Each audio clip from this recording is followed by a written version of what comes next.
بسم الله الرحمن الرحيم الصلاة والسلام على رسول الله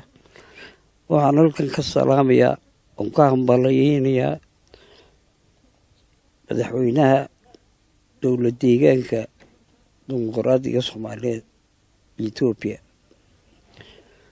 waxaa kaloo halkan habaliye gaar ah u diraya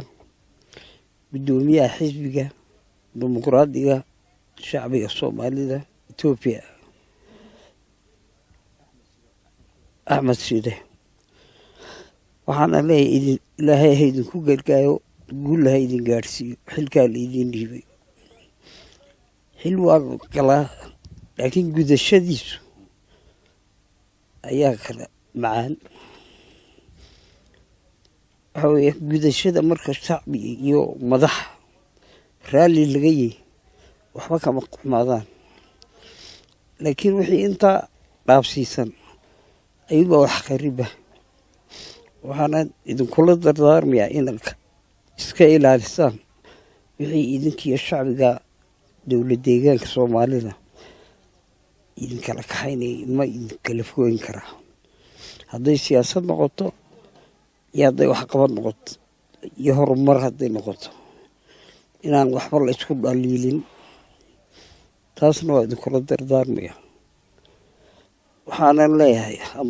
همبليو إلهي هيدي كوغوليو حلكا لدينك مضي سداسي والسلام عليكم تكالي ديغان كسول ما أنت ريركي قديس إسكالينيو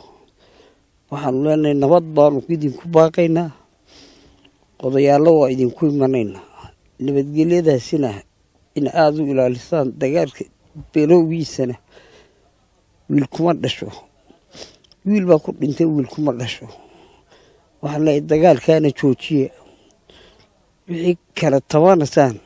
hadal baa lagu dhamayn karaa laakiin xabad laguma dhamayn karo taasina waxa weeye nasiib daro waxaan idinku baaqayaa maalinka maanta dawladda Somaliland jamhuuriyadda Somaliland waxbay ka qaban kartaa arrimaha dhibaatooyinka keena laakiin maanta dhibaatadu waa dhibaato reer qura ka dhex taagan reer wada dhashay oo waxba kala fogeyn waxaan leeyahay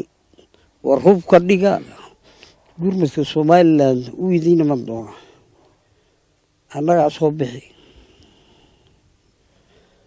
sida ay isku ogaano xabadda waa inay joojisaan iyo dagaalka